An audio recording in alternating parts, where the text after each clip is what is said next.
This is the iGo Outland Cabot RS, and it's a commuter e-bike that has some really interesting features that allow it to do some dirt riding. What are those features? Let's take a ride and find out.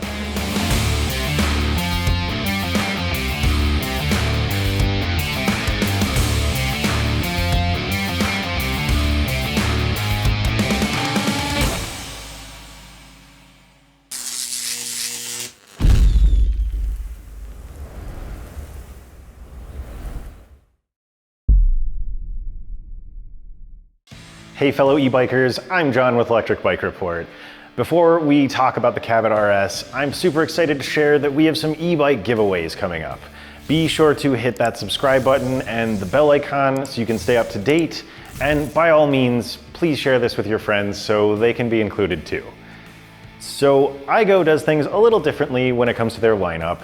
The Cabot RS is part of their Outland series, which all have the same frame and motor, but otherwise they're outfitted a little differently. Each of the three models in this series can handle some degree of off-road riding. The Cabot here is the lighter in that regard because it leans a bit more toward its commuter side, but it's still really solid for unpaved roads made of dirt or pea gravel. The main features that give it this extra flexibility are its Suntour XCM32 suspension fork and Schwalbe Hurricane tires.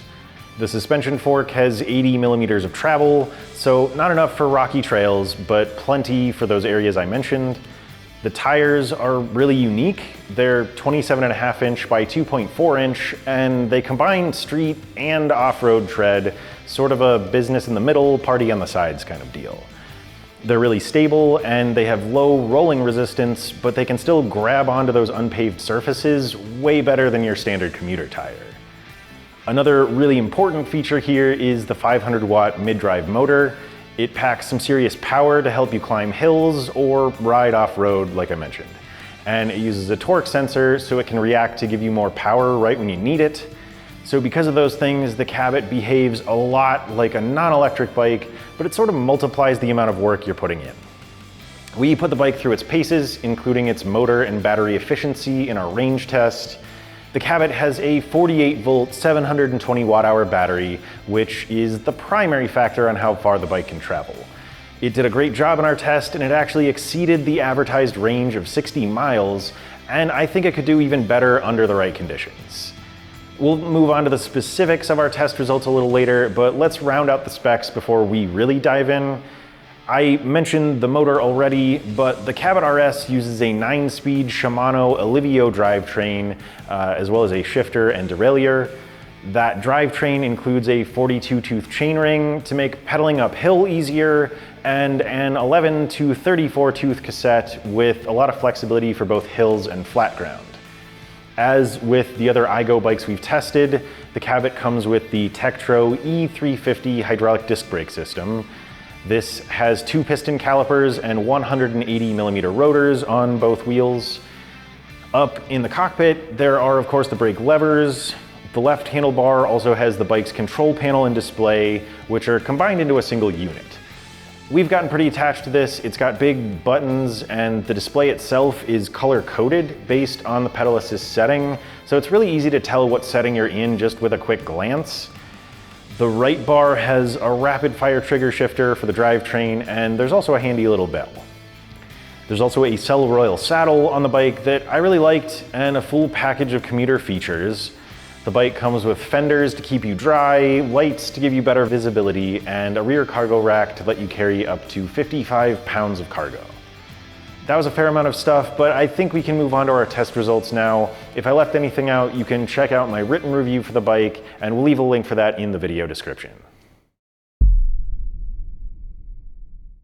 When compared to our average brake test results for all of the commuter bikes we've tested, the Outland Cabot RS did a decent job. We pedaled it up to 20 miles per hour and then hit the brakes so we could measure the distance it took to stop. We did this 3 times to get an average, and the Cabot's result was an even 23 feet. We've tested a handful of bikes in iGo's lineup at this point, and this was one of their better performing models in this test. The Cabot's result was about 17 inches beyond our current average for commuter e-bikes, but it is within the range we consider to be safe and effective. So overall, a pretty solid result that we chalk up to that hybrid tread pattern, but considering that the Cabot RS can ride on more than just pavement, we still wouldn't mind seeing an upgrade here from the Tektro E350 system. A different hydraulic brake system with 4-piston calipers and maybe larger rotors would give the bike better stopping power that would be really handy to have when riding off-road. I do have to give the Cabot some real credit though. It's one of the most stable feeling bikes I've ridden, both when riding and when braking. I did sort of an informal brake test in a pea gravel turnaround when I was testing the bike. Same conditions where I pedaled it up to 20 miles per hour, and those tires kept it straight as a rail when I hit the brakes. It's pretty easy to slide out in that location, but the knobs on the bike's tires did their job and kept that from happening, which was just pretty cool.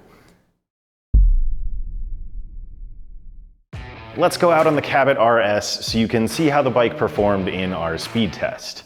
I measured the bike in each pedal assist setting to get an idea of its speed and power distribution, so let's find out what happened. All right, I'm here on the iGo Outland Cabot RS to do a speed test. Little variation in speed here, but sticking kind of around the 11.5 mile per hour mark with, say, a moderate level of effort. You know what? All right, we'll call that 12. That seems like it's being a little more consistent. Let's bump that up to eco mode. And you can hear that motor engage, just a little whine. That definitely, makes a difference, takes the edge off. And riding here in 6th gear. So it looks like 14 miles per hour is gonna be about where we're at in eco mode. Let's bump it up to tour mode. And I'll shift up into 6th gear. So I'm definitely able to pick up some speed in this setting. Trying to maintain kind of a moderate level of effort to show off what that torque sensor can do. So it seems like 16 miles per hour is tour mode here. Let's bump up to sport mode. Get up into 7th gear. Definitely cruising now. Pedaling is very smooth, very easy. Looks like we're kind of landing around 18 miles per hour in this setting. So let's bump up to turbo mode. Get up into 8th gear. And yeah, I feel like definitely cruising pretty good here. Good speed. Just feels very easy. And yet I'm very able to maintain a very nice speed. So let's say about 19.5 miles per hour. A little bit of a downhill section here, so let me get around the corner. Let's say 19.5 in turbo mode. And then let's do boost mode while being safe. And we'll pick up a little extra speed here. And you can see we're topping out at the class 2 limit, maybe slightly over depending on what the speedometer app here is saying. But yep, right around 20. So let's bounce back to the studio. So the bike pedaled pretty well without the motor. The weight of the 500 watt mid-drive was pretty balanced, so I didn't really feel it. I measured right around 12 miles per hour with no motor assistance. And with the motor helping out, my speeds increased pretty steadily up through the 3rd pedal assist setting. I got about 14 miles per hour in eco mode, about 16 in tour mode, and about 18 in sport mode. From there, things started to level off a bit. I hit about 19.5 in turbo mode, and then landed right around the cap of 20 miles per hour in boost mode. So the Cabot ships as a class 2 e-bike with both throttle and pedal assist up to 20 miles per hour. So I filmed it in that mode. It can be unlocked to a class 3 with pedal assist up to 28 miles per hour through the iGo Ride app. I did test it as a class 3 and recorded that data as well, but I'm not gonna run through the numbers there. Feel free to check those results out in my written review, and that'll be in the video description. I will say that with some extra effort, I maxed out around 27 miles per hour. So that's one important feature of the mid-drive and the torque sensor here. The bike adapts to how much pressure you're putting on the pedals. I tried to keep a pretty moderate level of effort for this test, but the motor relaxed if I did, and it gave me more power if I worked a little for it. The tuning that we saw in Class 2 mode is pretty typical for e-bikes that can be unlocked to 28 miles per hour. The differences between settings tend to flatten out a bit because of that speed cap, but my Class 3 test showed that without limitations, the power distribution was nice and even. That's exactly what we hope to see, since it gives the rider just the right amount of a bump as they step up in each setting. I hinted earlier at how well the Cabot did in our range test. As I mentioned, iGo advertises a range of up to 60 miles on the bike, and to test it and its 720 watt-hour battery in the real world, we rode until the battery died in both eco mode and in boost mode. With those two tests, we figured that most riders should expect to travel between about 45 and 67 miles, depending on what assist setting they use, and both of those bookend figures are pretty impressive. We obviously exceeded iGo's claimed range in eco mode. That's always nice to see, but I want to point out that we had over 1,200 feet of elevation change in that test. Going uphill uses more energy from the battery, so if we were able to get such a good result with the hills around here, I think it's completely reasonable to think that riders who live in flatter areas could exceed 70 miles. Mid-drive motors tend to be really efficient because they end up splitting the work with the rider, and we definitely saw that here. By the numbers, we expected our turbo mode test to take about an hour and a half, but we got an entire extra hour on the bike. Our tests took between 2.5 and 4.5 hours, which is a pretty serious amount of time you can ride before you'll need to plug that battery in. For our hill test, I'll pass you off to Justin. He rode the Cabot RS up our test hill in boost mode and then again with just the throttle, so let's see how the bike performed for him. All right, so I'm on the iGo Outland Cabot RS. It's that 500 watt mid-drive, and so I've shifted to the easiest gear to help on this climbing because it does actually have a throttle, which is not normal on mid-drive bikes. But the question is, can you throttle up this hill? And I will say right now it's doing fairly well. I'm going 16 kilometers per hour up that super steep section. The motor, you can definitely hear it. That tends to happen when you're spinning as fast as possible. But overall, it's been fairly impressive. So through this next section, I'm gonna just kind of be quiet so you can hear that motor and hopefully get a sense of what that motor kind of feels and sounds like as you throttle up the hill.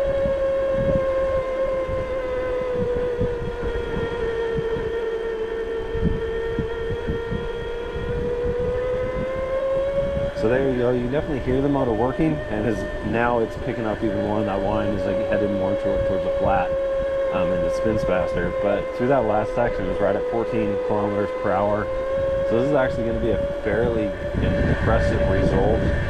Again, I'm in boost mode for a throttle mid-drive. At least that's my expectation. So if you're tired and you just want to throttle up the hill, you definitely can on this one.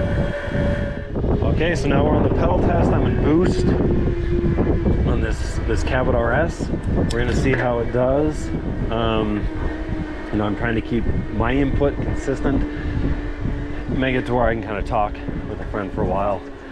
And so far, so through this first section is very steep, about 13.8, 12.8 kilometers per hour. Motor feels nice and responsive, natural. There is a little bit of, you know, whine noise to it, but nothing out of the ordinary. I will let you hear the noise through this next steep section. I'll kind of see how it does.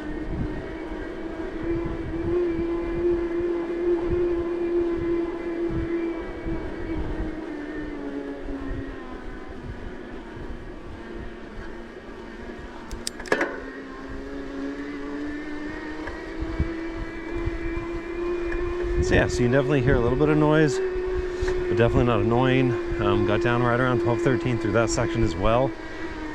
And I would say overall, this is probably a little more powerful than some of the other mid-drives. In that 500 watts versus 250, 300 watts, kind of to be expected, but good results, good hill climber. Going only by the numbers, the Cabot RS ended up looking pretty average when compared to other commuter bikes we've tested, but you just saw what average looks like. This bike did a great job. Justin measured 1 minute and 36 seconds with an average speed of 11.3 miles per hour with the throttle. I'm not sure if you caught something Justin mentioned in that clip, but since this bike has a mid-drive motor, it gets the benefit of using the gearing when riding with its throttle. So Justin dropped the Cabot down into its lowest gear, that's the 34 tooth cog on the chainring, and the bike had no trouble with hellhole using just the motor. I do want to point out that the motor is nowhere near as loud in real life as it may have sounded in that clip. I'm not sure why it sounded like it was screaming. I mean, it definitely makes some noise, but the camera seemed to be especially sensitive to that specific frequency for some reason. In the boost mode test, the results were pretty similar. That test took 1 minute and 40 seconds, so a little bit longer, and that was at 10.8 miles per hour. Mid-drives are often a little slower, so the numbers may not seem super impressive if you're comparing data between different types of motors. And that's because of what I said earlier about the mid-drive and the rider kind of splitting the work, where a rear hub would take over a little bit more.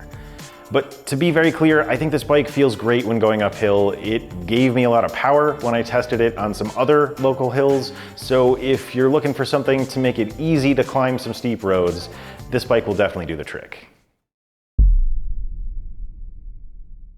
Let's go for one last ride on the Outland Cabot RS so you can get a sense of what it's like to be on the bike. All right, so we're here in the iGo Outland Cabot RS to talk about the bike's ride quality a little bit. Pretty interesting bike here, definitely a hybrid between, an off-road capable bike and a commuter, but it definitely leans more into the commuter element. There's a I would say moderate to aggressive forward lean on this bike. If I'm really settling in, I do feel pretty far forward, and not really any adjustability there with the standard style stem.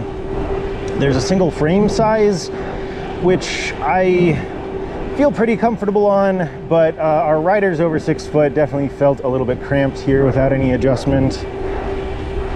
Good handling though, I would say predictable.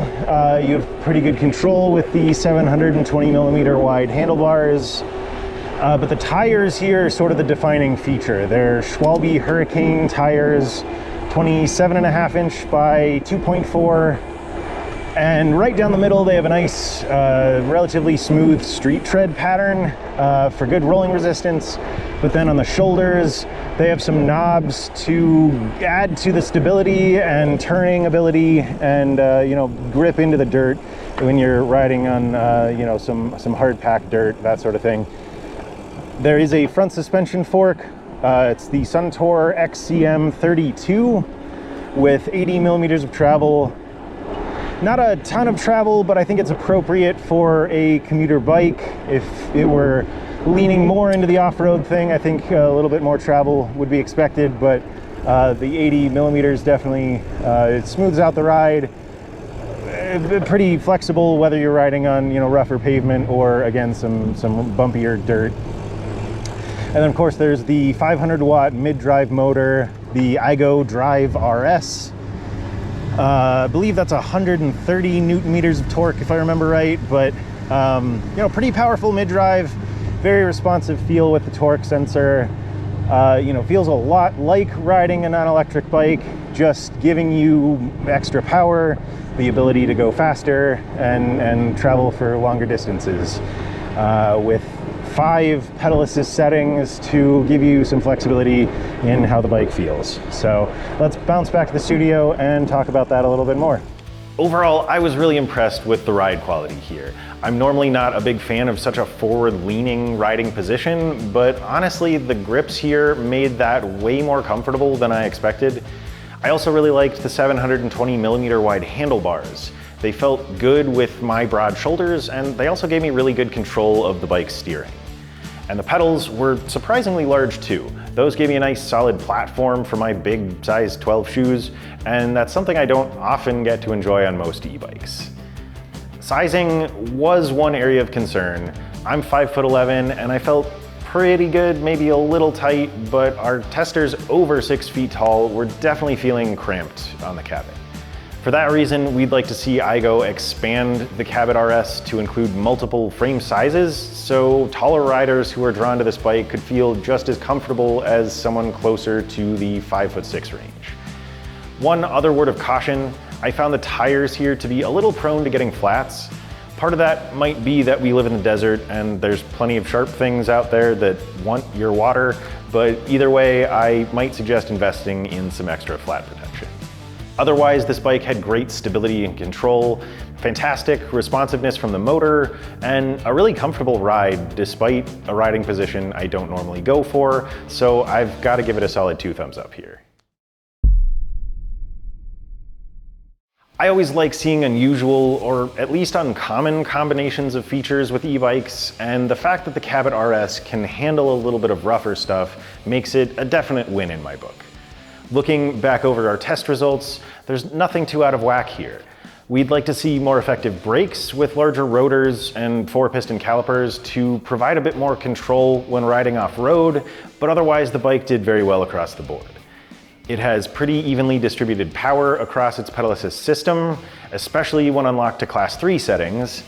It might not have broken any records at Hellhole, but it did a great job on a hill that plenty of e-bikes have struggled on. And with the efficiency of its mid-drive motor and a decently sized battery, this thing gave us a pretty impressive amount of range. Right now, this bike is probably best for shorter to average riders looking for a reliable ride to work, but we hope that iGo adds an extra frame size or two for us taller folks. But I'd say if you're my height or smaller and you want a bike that takes itself seriously, but not too seriously, then you should definitely give the Outland Cabot RS a second look. We'll leave a link in the video description so you can head over to iGo's website and do that. And please do use that link to make a purchase if you found our review helpful. It's a way to help support us, and it won't cost you anything extra, and we seriously appreciate it. Again, we'll leave a second link to my written review for an even deeper look at the bike. And don't forget to like and subscribe. You're not going to want to miss out on the e-bike giveaways we have coming up. That's all for today. Again, I'm John with Electric Bike Report, and this is the iGo Outland Cabot RS.